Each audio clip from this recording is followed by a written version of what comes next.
Hey friends, it's Mo and welcome to you in another episode of Unique Facts।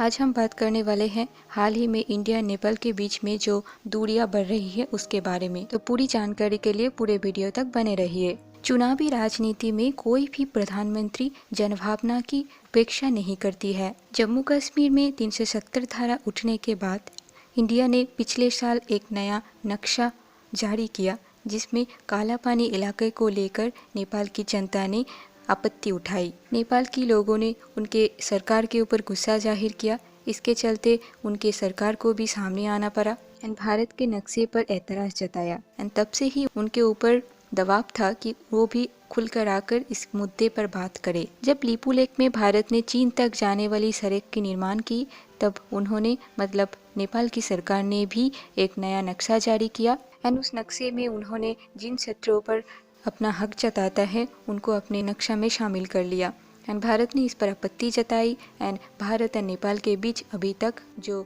दूरियां है वो बनी हुई है एंड बढ़ भी रही है। नेपाल के वर्तमान प्रधानमंत्री ओली के बारे में कहा जा रहा है कि वो दो बड़े प्रतिवेशी देश भारत एंड चीन के बीच में संतुलन बनाकर रखना चाह रहे हैं। ओली को एक समय भारत समर्थक ही कहा जाता है। ऐसा माना जाता है कि उनका पक्ष भारत के तरफ ही था। 1996 में भारत और नेपाल के बीच ऐतिहासिक महाकाली संधि में ओली का बहुत ज़्यादा महत्व माना जाता है। ओली एक टाइम नेपाल का कैबिनेट मंत्री हुआ करता था। वो 2007 तक नेपाल के विदेश मंत्री भी रहे। इस दौरान भारत के साथ नेपाल का बहुत ज़्यादा एंड ओली का भी बहुत ज़्यादा अच्छा संबंध भी था, लेकिन अभी कहा जा रहा है उनका झुकाव चीन के तरफ बढ़ गया है। हालांकि नेपाल एक संप्रभु राष्ट्र है, आंतर्जातिक संपर्कों को लेकर वो स्वयं निर्भर है। केपी शर्मा ओली 2015 में नेपाल के प्रधानमंत्री बने थे।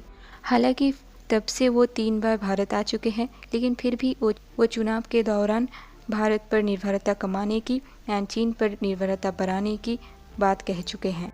ओली कहते हैं कि नेपाल के साथ भारत का जो संधि हुआ था 1950 में, उनको लेकर उनका राय ये है कि वो ठीक नहीं था एंड वो अभी चाहते हैं कि ये संधि खत्म हो जाए। वर्तमान में जिस हिस्से को लेकर नेपाल एंड इंडिया की दूरी बढ़ रही है उसके बारे में इंडिया का कहना है कि उसके क्षेत्र इंडिया के उत्तराखंड के अंदर आते हैं, लेकिन नेपाल का कहना है कि ये नेपाल के सुदूर पश्चिम प्रांत के हिस्से हैं।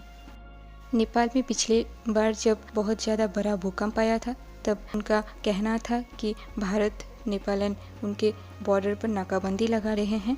हालांकि भारत इसको हर वक्त नकारता आया है। इस वक्त एसेंशियल चीज़ें मतलब गैस, कुकिंग गैस, पेट्रोलियम, इन सब को लेकर नेपाल के लोगों को बहुत ज़्यादा मुश्किल हुई, लेकिन तभी उन्होंने इंडिया से हेल्प लेने की बजाय चीन से हेल्प लेना उचित समझा। तो नेपाल ने इस टाइम चीन के साथ एक पूरी तरह से नई ट्रेड एंड ट्रांजिट डील कर दी। वजह चाहे जो भी हो, 2015 में जो नाकाबंदी हुई थी वो 1990 के दशक की याद दिला दी थी। नाकाबंदी के वजह से नेपाल के लोगों को भारी आर्थिक समस्या का सम्मुखीन भी होना पड़ा। दोनों देशों के बीच ये तनाव और भी बढ़ गया जब नेपाल ने उनकी दक्षिण भागों में जो इंडियन लोग रहते थे उनको अपना नागरिकता देने के लिए भी मना कर दिया। 1990 के बाद दोनों देश फिर से एक बुरे दौर से गुजर रहे हैं, मतलब दोनों देशों के बीच तनाव बढ़ रहे हैं। कूटनीतिक का कहना है कि प्रतिवेशी देश होने के नाते भारत को इस विवाद को खत्म करने की तरफ बढ़ना चाहिए, लेकिन कोविड-19 के चलते